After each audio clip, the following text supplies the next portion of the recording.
एक ऐसा साम्राज्य जिसकी कहानी जानते हैं पत्थरों पर लिखी गई है, जिसकी शान आज भी हम्पी के खंडरों में गूंजती है। आज हम वक्त में थोड़ा पीछे चलेंगे और दक्षिण भारत के उसी शक्तिशाली विजयनगर साम्राज्य के इतिहास की गहराइयों में उतरेंगे। चलिए थोड़ा 14वीं शताब्दी के दक्कन का माहौल समझते हैं। दिल्ली सल्तनत की पकड़ दक्षिण में कमजोर पड़ रही थी और जब भी कोई बड़ी ताकत कमजोर होती है तो एक पावर वैक्यूम बनता है। इसी बदलते माहौल में दो नई शक्तियों का जन्म हुआ। एक तरफ थे हरिहर और बुक्का का विजयनगर साम्राज्य और दूसरी तरफ उनका प्रतिद्वंदी बहमनी सल्तनत।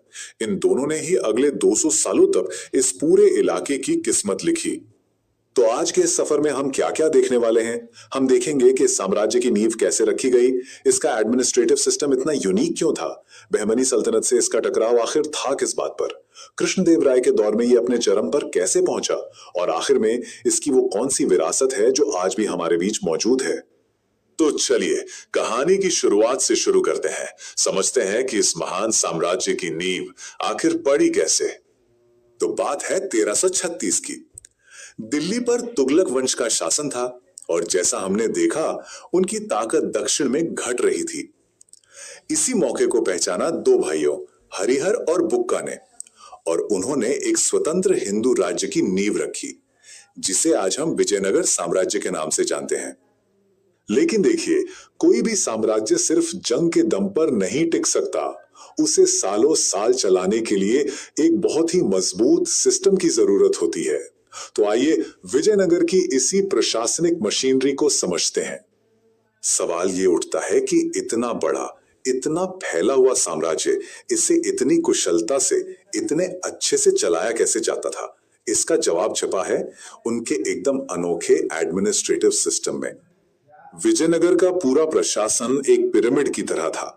सबसे ऊपर जाहिर है राजा होता था। पूरा साम्राज्य प्रांतों यानी मंडलम में बंटा था। हर मंडलम जिलों में बंटा था जिन्हें वलनाडु कहते थे। उसके नीचे थे उप जिले यानी नाडु और इस पूरी चेन की सबसे बुनियादी और सबसे जरूरी कड़ी थी ग्राम यानी गांव। इस पूरे स्ट्रक्चर का एक बहुत ही जरूरी हिस्सा था नायकर सिस्टम। अब ये नायक कौन थे? ये दरअसल प्रांतीय गवर्नर थे और इनकी भूमिका कह सकते हैं दोहरी थी। ये सिर्फ अपने प्रांत का एडमिनिस्ट्रेशन ही नहीं संभालते थे, बल्कि अपनी सेना भी रखते थे और जरूरत पड़ने पर राजा की मदद के लिए भेजते थे। और फिर थी आयंगर व्यवस्था। अगर नायकर प्रशासन संभालते थे तो आयंगर साम्राज्य की आर्थिक रीढ़ थे। ये गांव के लेवल पे काम करने वाले अधिकारी थे जिनका मुख्य काम था खेती और व्यापार से टैक्स वसूलना और जमीन के सारे रिकॉर्ड्स को मेंटेन करना।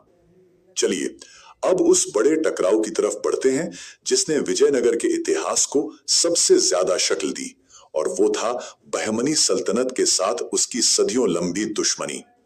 तो इस 200 साल लंबे संघर्ष के पीछे आखिर वजह क्या थी? ये सिर्फ जमीन की लड़ाई नहीं थी, बल्कि इसके कई पहलू थे। आर्थिक तौर पर देखें तो दोनों ही कृष्णा और तुंगभद्रा नदियों के बीच के बेहद उपजाऊ इलाके रायचूर दोआब पर कब्जा चाहते थे। संसाधनों की बात करें तो गोलकोंडा की मशहूर हीरे की खानें दांव पर थीं, और इन सबसे ऊपर ये एक सांस्कृतिक और राजनीतिक वर्चस्व की भी लड़ाई थी, ये साबित करने की कि इस क्षेत्र की असली सुपर पावर आखिर है कौन। ये सदियों पुरानी खींचतान 1565 में अपने अंजाम तक पहुंची, जिसे हम तालीकोटा की लड़ाई के नाम से जानते हैं। ये एक ऐसा निर्णायक मोड़ था जिसने सब कुछ हमेशा के लिए बदल दिया। इस लड़ाई का नतीजा बहुत दिलचस्प था। विजयनगर साम्राज्य की तो जबरदस्त हार हुई और यहीं से उसका पतन शुरू हो गया।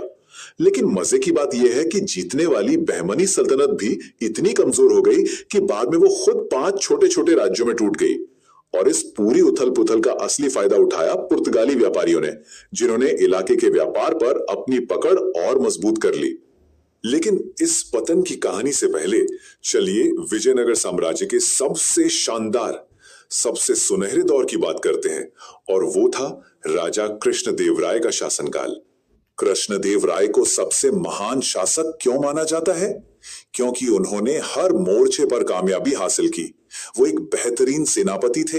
उन्होंने प्रशासन में सुधार किए और वो कला के बहुत बड़े संरक्षक थे। वो खुद एक बड़े विद्वान थे। जिन्होंने अमुक्त माल्यदा जैसा महाकाव्य लिखा। इतना ही नहीं, उनके दरबार में अष्टदिग्गज नाम से मशहूर 8 महान कवि भी थे। और ये तारीफ से भारतीय इतिहासकार नहीं करते। उस समय भारत आए एक पुर्तगाली यात्री बारबोसा ने लिखा था कि कृष्णदेव राय के राज में हर इंसान को अपनी मर्जी से अपने धर्म के हिसाब से जीने की पूरी आजादी थी। ये उनके न्याय और सुशासन का बहुत बड़ा सबूत है। साम्राज्य तो आते जाते रहते हैं, लेकिन उनकी विरासत, उनकी कला हमेशा जिंदा रहती है। और विजयनगर की विरासत आज भी पत्थरों में जिंदा है। चलिए उनकी शानदार वास्तुकला पर एक नजर डालते हैं। जब भी विजयनगर वास्तुकला की बात होती है तो एक शब्द सबसे पहले दिमाग में आता है, गोपुरम। ये मंदिरों के बहुत ऊंचे और बेहद खूबसूरती से तराशे गए एंट्री गेट होते थे, जो दूर से ही नजर आ जाते थे और साम्राज्य की शान का प्रतीक थे। इसका सबसे बेहतरीन उदाहरण है हम्पी का विरूपाक्ष मंदिर, जो आज भी उसी शान से खड़ा है और हमें उस दौर की भव्यता की याद दिलाता है। एक और शानदार नमूना है लोटस महल। इसकी सबसे खास बात यह है कि इसमें हिंदू और इस्लामी दोनों तरह की वास्तुकला का एक खूबसूरत संगम देखने को मिलता है। और फिर लेपाक्षी मंदिर अपनी अद्भुत मूर्तियों और पेंटिंग्स के साथ ये विजयनगर के कारीगरों और कलाकारों के हुनर का एक और जीता जागता सबूत है। विजयनगर की कहानी हमें यही सिखाती है कि सैन्य ताकत और राजनीतिक सत्ता तो वक्त के साथ खत्म हो जाती है, लेकिन कला। आपको वीडियो कैसा लगा हमें कमेंट में जरूर बताएं और ऐसे ही वीडियो देखने के लिए चैनल को लाइक, शेयर और सब्सक्राइब जरूर करें।